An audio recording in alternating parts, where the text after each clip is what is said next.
Bendiciones, hermanos y amigos, listos para continuar nuestro estudio semanal de el rey David sobre reino y pacto. Estamos estudiando la primera y la segundo libro de Samuel, así que gloria al Señor. Al final del estudio estaremos orando por las peticiones, así que si usted tiene una necesidad, con mucho gusto la puede enviar y nosotros estaremos orando por las peticiones. Bendiciones. Vamos a orar para dar principio a nuestro estudio. Aleluya. Padre, te adoramos, te glorificamos y te bendecimos. Te damos gracias por tu amor, tu misericordia y tu bondad. Venimos a ti con un corazón contrito y humillado, reconociendo, Señor, tu grandeza, tu poder y tu soberanía, Señor. Se seca la hierba, se marchita la flor, mas tu palabra permanece para siempre. Que tu palabra cumpla el propósito y la función por la cual será enseñada en este día. Te lo pedimos en el nombre precioso de nuestro Señor y Salvador Jesucristo. Amén. Gloria a Dios. En 2 de Samuel, capítulo 6, versículos 12 al 14. 2 de Samuel, capítulo 6, versículo 12 al 14. Dice la palabra del Señor: fue dado aviso al rey David, diciendo: Jehová ha bendecido la casa de Obed-Edom y todo lo que tiene a causa del arca del pacto de Dios. Entonces David fue y llevó con alegría el arca de Dios de casa de Obed-Edom a la ciudad de David. Y cuando los que llevaban el arca de Dios habían dado 6 pasos, él sacrificó un buey y un carnero engordado. Y David danzaba con toda su fuerza delante de Jehová, y estaba David vestido con un efod de lino. La alegría del ungido. El tema de la enseñanza, el estudio de hoy es la alegría del ungido. ¿Qué es lo que produce alegría al ungido? ¿Qué es lo que produce que el ungido se regocije, se goce delante de su Señor? Gloria a Dios.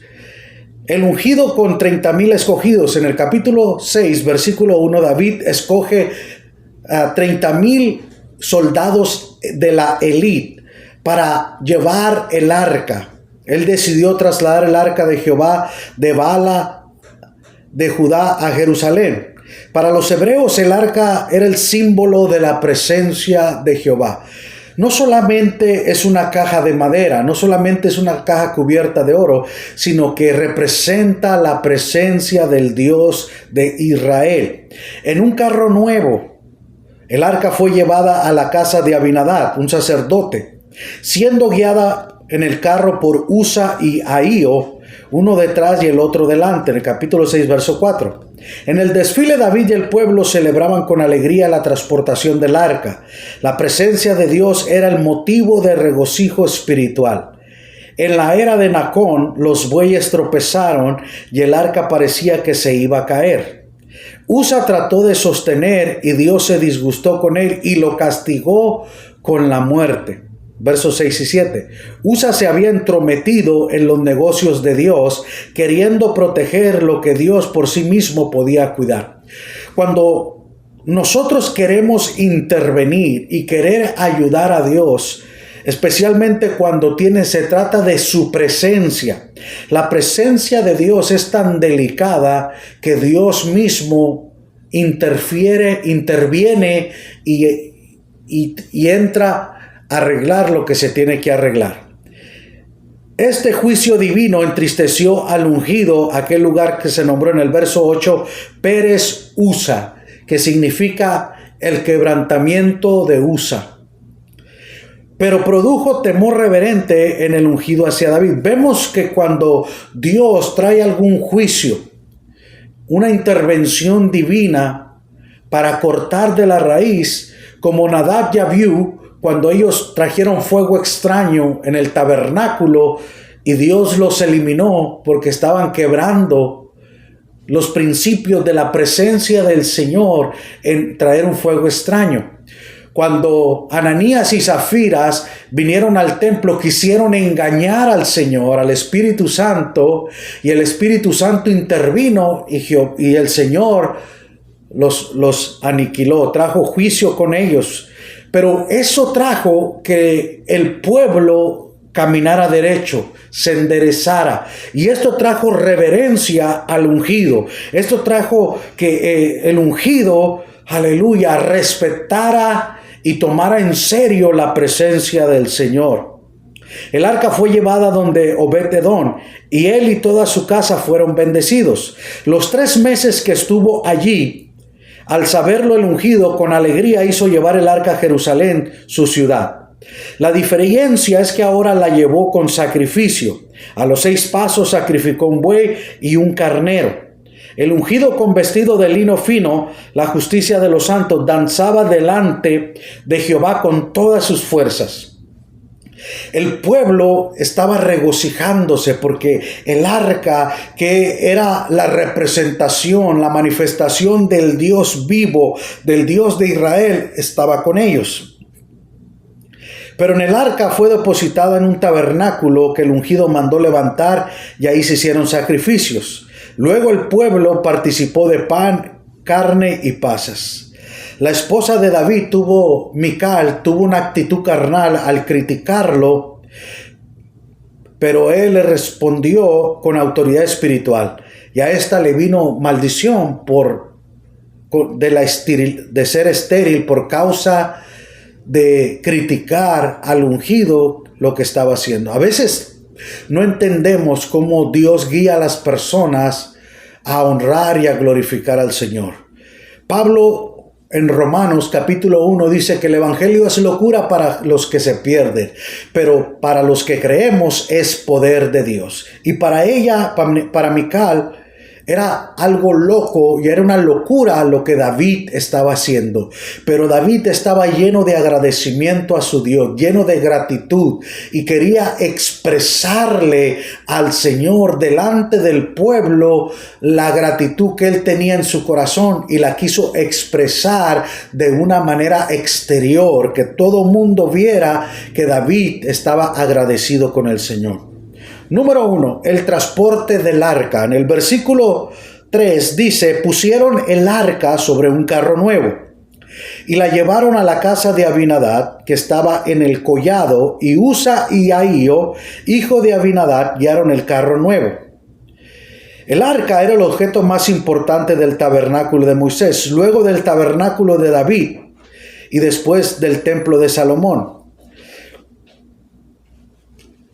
El arca era una caja de madera de acacia, y la madera representa la humanidad de Jesús, la naturaleza humana, pero estaba cubierta de oro, que es un tipo de la naturaleza divina, y tenía 2 querubines con sus alas, uno frente al otro, y es la manifestación angelical que se relaciona con las manifestaciones divinas. Dentro del arca había 3 elementos que eran cumbres en el pueblo de Israel, en el pueblo hebreo. Eran 3 recuerdos que marcaron la historia y marcaron el corazón del pueblo de Israel. Primero, ¿qué había? Había 2 tablas que eran los 10 mandamientos que Dios le había dado a Moisés. Esos mandamientos eran el fundamento de la ley y el gobierno de Dios teocrático. Representaba o presentaba las responsabilidades hacia Dios y hacia el prójimo. Entonces los 10 mandamientos enseñan cómo debe ser mi responsabilidad hacia Dios, mi compromiso a Dios y mi responsabilidad y compromiso hacia mi prójimo. Nosotros tenemos, por eso la cruz es hacia arriba hacia Dios y hacia los lados hacia el prójimo. No podemos, aleluya, como dijo Santiago, que por una fuente sale agua dulce y por la misma fuente agua amarga. No podemos bendecir a Dios y maldecir a nuestro prójimo. Por eso en el arca había, dentro del arca del pacto, había 2 tablas de la ley de Moisés que representaban los mandamientos, el fundamento del gobierno de Dios y nuestras responsabilidades hacia Dios y hacia el prójimo. 2, ¿qué era la segunda parte que había? Era la vara de Aarón, que reverdeció y recordaba el poder divino y era típico de la resurrección de Jesucristo, el maná. Era el tercer punto, pero la vara de Aarón, una vara seca que reverdeció. Hace unos años atrás, siempre cuando viene el invierno y se caen las hojas, los hermanos en la iglesia podan los árboles. Y hay unos árboles que son muy grandes que los podan. Y un hermano agarró una vara gruesa y le cortó las 2 partes de orilla y tenía como, más o menos como si fuera una Y así, ¿verdad? Y le puso una tabla y la hizo como si fuera un púlpito, ¿verdad? Entonces él la puso así. Y pasaron las semanas y llovió y todo eso. Y un día me dice, pastor, venga y mire. Y cuando yo miré ese púlpito que había hecho con esa rama, había reverdecido. Tenía ramas verdes que habían brotado. Y nos quedamos asombrados y dijimos, wow, qué maravilloso. Y me transporté a la vara de Aarón, que dentro de la arca, que era una vara que Moisés usó, que Aarón usó, que estaba seca, reverdeció. ¿Cómo? Eso nos enseña el poder divino de Dios, el poder de la resurrección. Él puede dar vida a lo que está muerto. Y el tercero, el maná del cielo, que por 40 años Dios sustentó milagrosamente al pueblo de Israel, es un tipo del Señor Jesucristo. Jesucristo es el pan de vida que descendió del cielo, el pan que sacia nuestra alma, el pan que alimenta nuestra alma. No solo de pan vivir el hombre, dijo Jesús, sino de toda la palabra que sale de la boca de Dios. Y en San Juan capítulo 1, el verbo es la palabra y la palabra se hizo Dios y es Dios. La palabra, el verbo se hizo carne. Y el verbo es Jesucristo. Entonces vemos que el maná es un tipo de Jesús. 40 años en el desierto Dios les dio maná y comían todos los días maná fresquecito. Y Dios es el pan de vida. En la oración, cuando los discípulos le pidieron, Señor, enséñanos a orar, Él dijo, Padre nuestro que estás en los cielos, danos hoy el pan de cada día. Entonces, cada día necesitamos el pan de vida. Cada día necesitamos a Jesús. Cada día necesitamos, aleluya, la gracia, la misericordia, el favor de nuestro Señor Jesucristo. Pero lo más importante del arca es que era símbolo del pacto del ser humano y Dios, que representa la gloria, la Shekinah de Jehová, el Dios guerrero de la nación de Israel. David quiso ser muy innovador en la manera de transportar el arca del pacto y se las ingenió para que fuera cargada en un carro nuevo alado por bueyes. El ungido quiso abolir una tradición que establecía que el arca se tenía que llevar a pie sobre los hombros y por hombres escogidos de la tribu de Leví. Vemos que Dios estableció a través de Moisés que el arca tenía que ser llevada por los levitas. Ellos tenían que llevar en sus hombros la presencia. Ellos tenían que sentirla, cargar la presencia del Señor. Ellos tenían que ser responsables. Y en muchas batallas los sacerdotes iban con el arca. Dios al frente de la batalla, Dios al frente que les iba a dar la victoria. Pero David quiso ser innovador y a veces innovar es bueno, pero cuando Dios ya estableció algo, cuando Dios ya puso las bases, puso el principio, cómo se deben de hacer las cosas, no podemos innovar en lo que es inamovible, no se puede cambiar. Pero sin embargo, David hizo un carro nuevo. Y para cargar la presencia del Señor, que bueyes iban a ser tirados cuando tenía que ser llevado en la presencia de los levitas. Dios no quiere que su arca sea llevada en carros nuevos. Usted y yo tenemos que cargar el arca de Jehová en nuestros hombros, tenemos que sentir su peso. La presencia del Señor es una responsabilidad para los pastores, para los ministros del Señor, para los líderes del Señor. Es una responsabilidad que tenemos que cargar. Y ahora la gente quiere innovar y hacer cosas sin responsabilidad y sin compromiso. Usa y Ahío, hijos de Abinadab, calificados para cargar el arca, ahora guiaban el carro. En vez de ser los portadores, los cargadores de la presencia, eran los policías de tránsito que estaban dirigiendo y guiando, como si los bueyes entendieran, como si los bueyes obedecieran. Un animal de carga no puede entender lo sagrado, lo sublime, lo importante y lo poderoso que es la presencia del Señor. Nosotros tenemos que entender que la presencia del Señor es sublime y es una responsabilidad. Por eso Nabat y Abiú cayeron muertos. Querían que las cosas hicieran el trabajo, los cargadores se volvieron guías del carro nuevo. Mientras el arca se cargaba por un carro nuevo y por los bueyes a la manera humana y no a la manera divina. Queremos alabar a Dios en la carne, queremos alabar a Dios en lo que es humano y a veces nos metemos tanto en lo carnal que olvidamos lo espiritual. A veces le damos más énfasis y valor al talento. Disculpen. A veces le damos más énfasis al talento de un músico, de un cantor, que a la espiritualidad, que a la vida personal del adorador.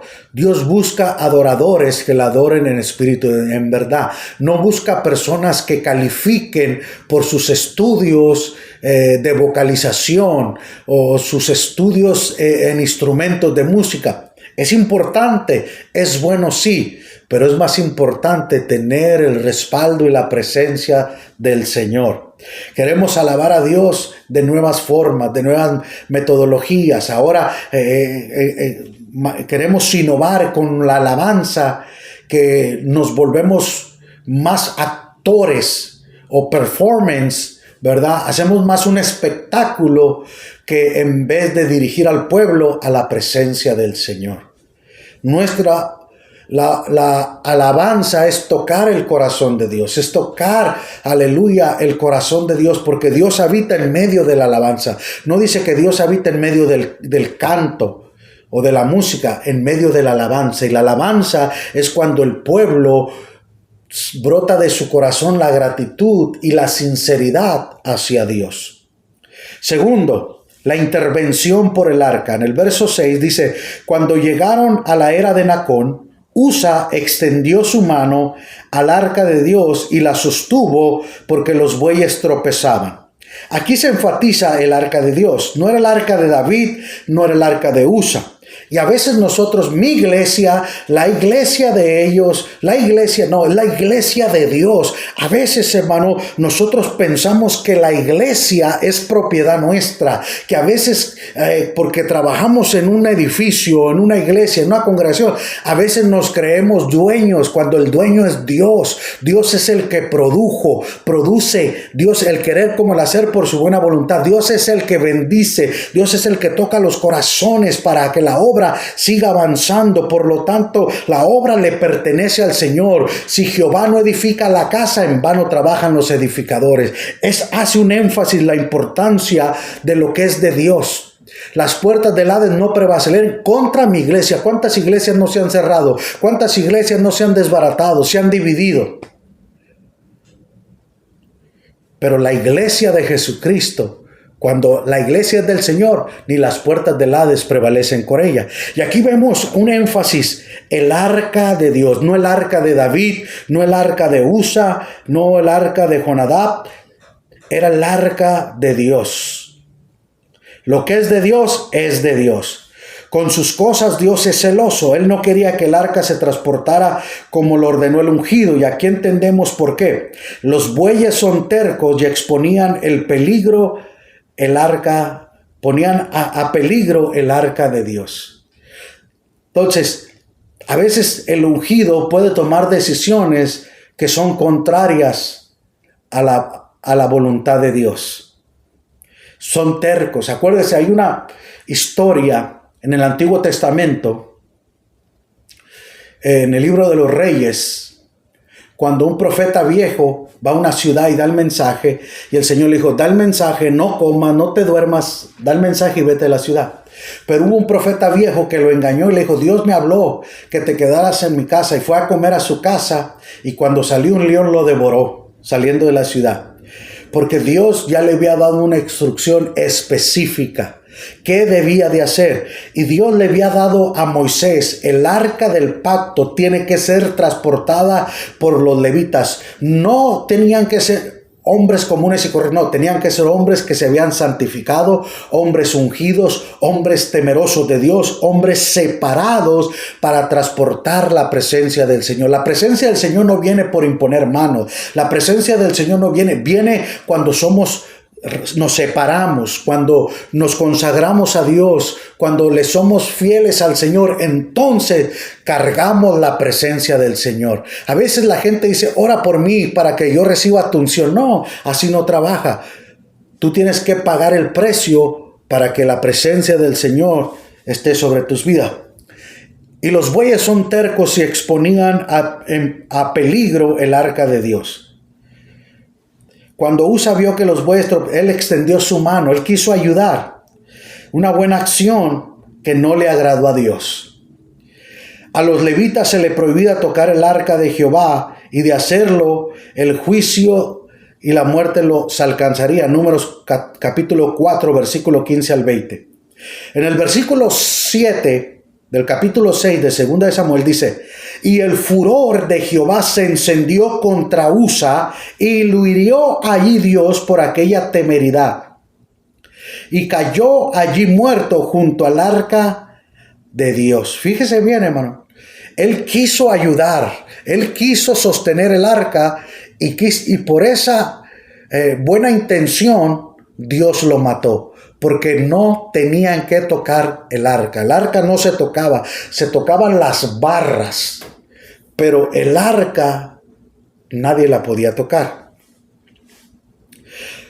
Usa era el que iba detrás. Y se nos dice, ahí iba delante del arca. Al ver que el arca se caería, Usa trató por miedo o temor de ayudar a Dios.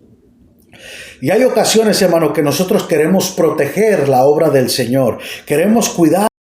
Le pertenece a Dios. Escuche bien, la obra yo no la fundé, ni usted la fundó. Nosotros simplemente somos administradores. El dueño de la casa, de la iglesia, es el Señor. Él viene por su novia, por su iglesia. Él pagó el precio por ella y le pertenece a Él. Por lo tanto, cuando yo quiero proteger y ayudarle a Dios, como si Dios no tuviera suficiente fuerza, poder, soberanía y conocimiento para Él cuidar lo que le pertenece. Cuando Usa quiso proteger el arca, lo que le pertenecía a la presencia de Dios, intervino y los mató. Así como Nadab y Abiú, Dios intervino y le trajo juicio. Con Ananías y Zafira, Dios trajo juicio. Así como el profeta nuevo, Dios trajo juicio. Entonces vemos que Dios cuida, Dios interviene por su presencia. Su presencia cuida y protege a su pueblo. En este juicio divino sobre Usa llenó de tristeza al ungido. Y en aquel lugar se llamó Pérez Usa, que significa el quebrantamiento de Usa. David sintió temor. ¿Cómo ha de venir el arca de Jehová? Entonces quiso traer el arca a Jerusalén. Como consecuencia, en los 3 meses que se quedó el arca, el Señor bendijo la casa de Obed-Edom. Fíjese bien, cuando la presencia de Dios se respeta, cuando la presencia de Dios se cuida, cuando somos temerosos de su presencia, Él trae bendición. No tenemos que innovar para querer que caiga confeti del cielo, que caiga polvo del cielo, que caiga oro del cielo. Cuando nosotros obedecemos y respetamos la presencia del Señor, Él trae bendición. Dios le estaba enseñando a David el ungido que debe de haber alabanza con reverencia y que no nos podemos adueñar de Dios. el ungido se preguntaba, ¿cómo ha de venir a mí el arca de Jehová? Entonces, ¿qué hace David? David se pone a escudriñar, a ver, ¿qué dice la ley tocante a cómo el arca se tenía que transportar? Número 3, la bendición por el arca. Versículo 11. Y estuvo el arca de Jehová en casa de Obed-edom, geteo, 3 meses. Y bendijo Jehová a Obed-edom y a toda su casa. Fíjese bien, la importante, cuando nosotros respetamos, nos sometemos a la presencia del Señor, Él bendice a toda la casa. Cuando el líder de familia es bendecido, la familia también se beneficia. De Obed-edom no sabemos mucho, a no ser que era un geteo prosélito, pero entendemos que tenía un corazón reverente y lleno de fe, por eso Dios lo bendijo. Dios bendice la reverencia, Dios bendice la fe, y por eso Dios bendijo su hogar.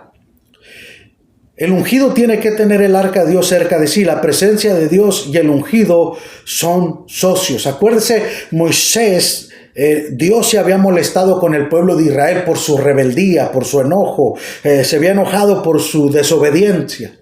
Y dijo, Moisés, yo ya no voy a ir con ustedes porque si voy me van a hacer enojar y los voy a matar a todos. Pero mi ángel va a ir con ustedes. Y Moisés dijo, si tu presencia no ha de ir con otros, no queremos salir de aquí. Si tu presencia no va con otros, no vamos a dar ni un paso. Entonces, porque la presencia de Dios es la que nos guía. Sin su presencia, aleluya, estamos a tientas, a ciegas, caminando en oscuridad.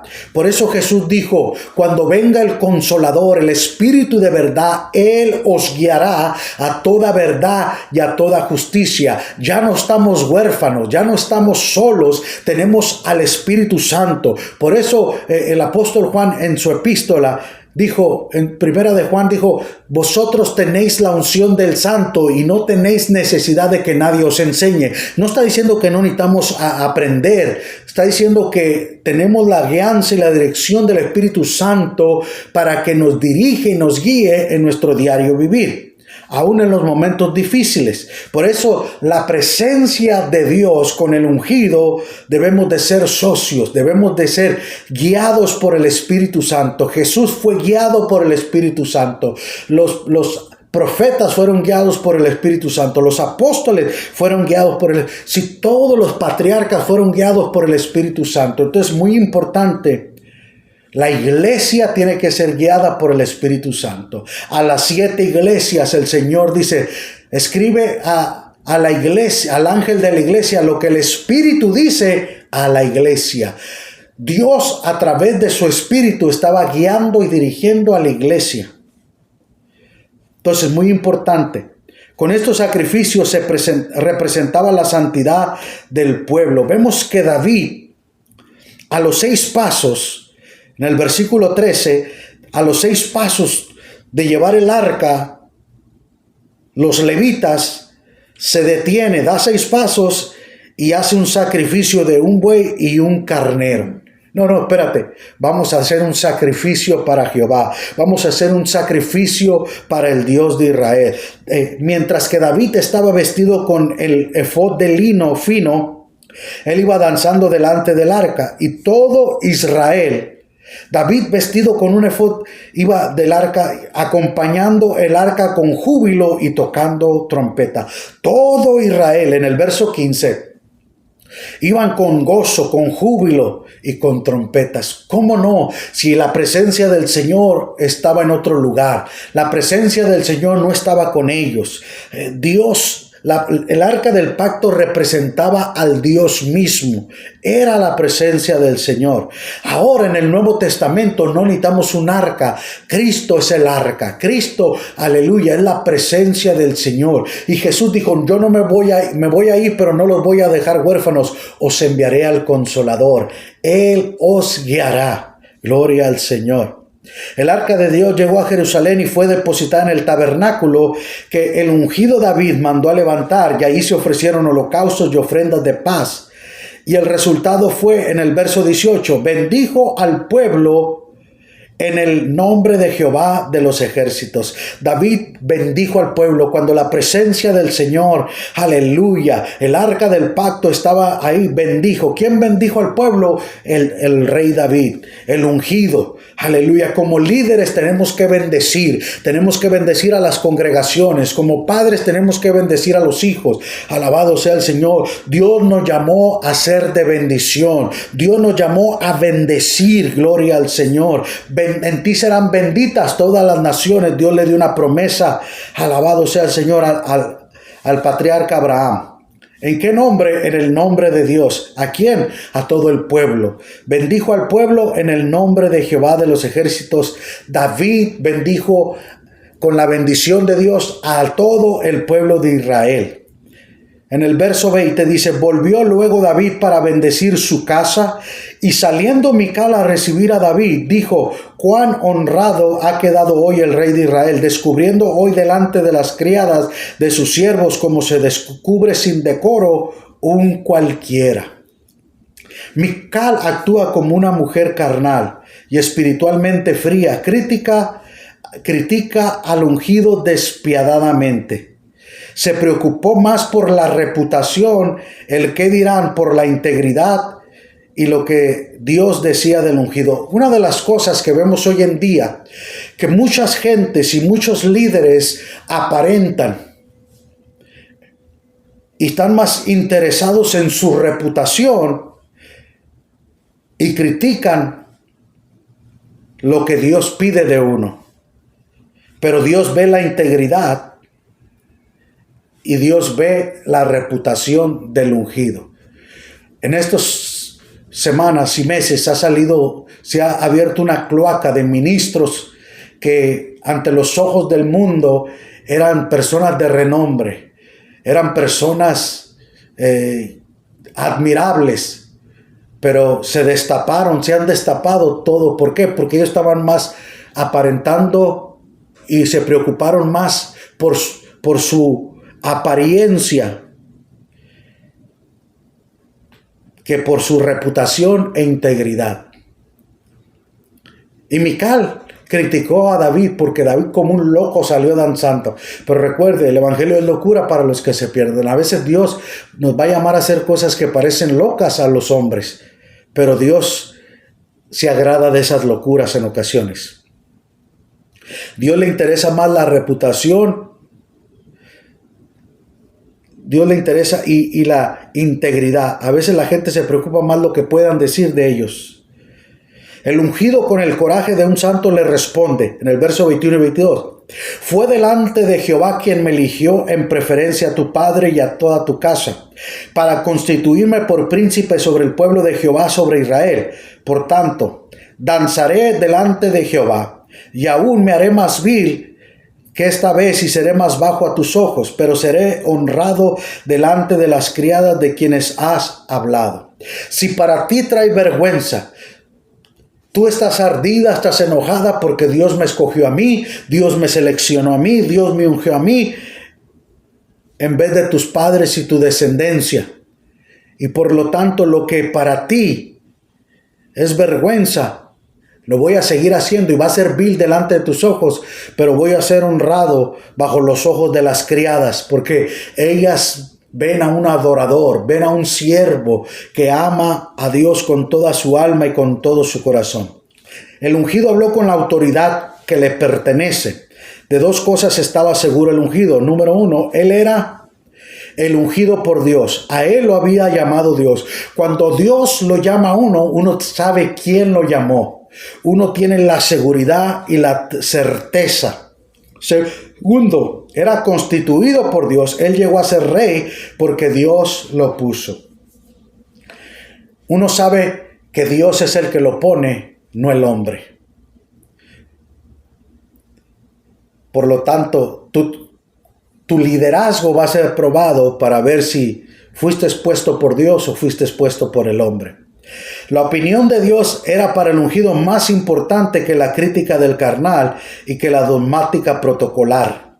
A los ungidos la crítica de los carnales no lo frena en su actuación hacia Dios. Fíjese bien, muy importante, nosotros como ungidos nos debe de interesar qué Dios dice de nosotros, no lo que la gente y menos los carnales hablan de ti, porque los carnales siempre van a buscar un defecto o un error en ti, pero la opinión de Dios es la que importa, porque al fin de cuentas Él es el que te va a respaldar en los momentos de crisis, en los momentos de adversidad, en los momentos de soledad, en los momentos de abandono. Por eso Pablo fue criticado mucho y Pablo dijo: todos me han abandonado, todos me han dado la espalda. Demas me abandonó amando más al mundo. Se fue al mundo Demas y abandonó a Pablo.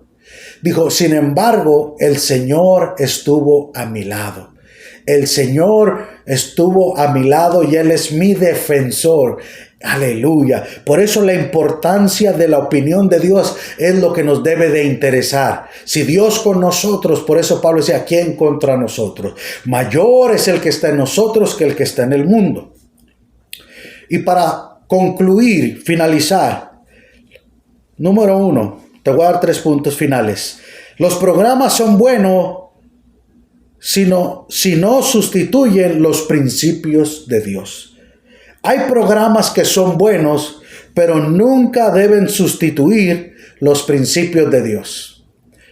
Cuando ya no se alaba a Dios de corazón, cuando ya no se predica la palabra del Señor teológicamente, correctamente, de una manera que traiga disciplina, que traiga amonestación, que traiga crecimiento, que traiga discipulado. Si la palabra de Dios no se predica con esa intención y nomás para motivar e inspirar a la gente, esos programas no sirven para nada. Los programas son buenos si no sustituyen los principios de Dios. Número 2. Hay que cuidarse de meter la mano donde Dios no lo ha ordenado. Cuidado de meter la mano donde Dios le dijo que no la meta. Hay gente que mete la mano donde y Dios se la mocha. Cuidado. No tome lo que no le pertenece. No agarre lo que no es suyo. Gloria al Señor. Y número 3. El espíritu de Mical no puede frenar la alabanza al ungido. No puedes impedir que los carnales te detengan y te impiden alabar al Señor. Gloria al Señor. Vamos a orar por las peticiones en esta noche. Padre, te damos gracias por tu amor, tu misericordia y tu bondad. Venimos a ti con un corazón contrito y humillado, reconociendo nuestra necesidad. Aleluya, delante de tu presencia. Señor, en esta hora oramos, Señor, por todo Estados Unidos, por todo México, Centro, Suramérica, Señor. Oramos por los pastores, los evangelistas, los misioneros, Señor. Por esta pandemia, Señor, todos los que trabajan en los hospitales, todos, Señor, los doctores, las enfermeras, todo el personal médico, los que limpian los hospitales, aquellos que están luchando con este virus, Señor, aquellos, aleluya, nuestro hermano Roger Estrada, fortalece su cuerpo, sánalo completamente desde la cabeza hasta la planta de los pies, Señor. Oramos, Señor, por nuestras familias en México. Oramos por nuestras familias, por cada pastor, por cada evangelista, por las congregaciones, Señor, aleluya. Que tu presencia, Señor, nos dé esa alegría, la alegría del ungido, que tengamos el regocijo de ir este domingo a tu casa y levantar manos y adorarte en espíritu y en verdad, en servirte con agradecimiento, Señor, en respetar, Señor, tu presencia, aleluya, en dejar en tus manos lo que tú tienes que corregir y lo que tú tienes que disciplinar, Señor, aleluya, que nosotros llevemos tu presencia, que seamos portadores de tu gloria, portadores de tu presencia, aleluya, que aprendamos a respetar la presencia del Señor, que aprendamos, Señor, a valorizar tu presencia que nos da descanso. Tu presencia irá con nosotros y nos dará descanso. La bendición de llevar tu presencia. Tu presencia trae bendición. En el nombre de Jesús, Padre, te damos gloria. Extiende tu mano, Señor, aleluya, hasta México, Centro y Suramérica, Señor, en todo Estados Unidos, Señor. Trae consuelo y fortaleza a la familia de nuestra hermana Rosemary. Consuela, Señor, al corazón de su hija, Señor. Consuela el corazón de ellos, Señor. Señor. Trae fortaleza en los momentos de crisis, en los momentos de dificultad, Señor. Oramos, Señor, por las familias, Señor. En el nombre que es sobre todo nombre, trae sanidad, trae restauración, aleluya, trae bálsamo a los corazones, Señor, aleluya. Todos los que tienen problemas de alta presión, Señor, en el nombre de Jesús, se normalice ahora mismo, se normalice la presión, aleluya. Aquellos que luchan con el colesterol, con la diabetes, Señor, que se normalice el azúcar, que el páncreas funcione, Señor. Problemas con el hígado sean limpiados, sean sanados, Señor, por el poder de tu palabra,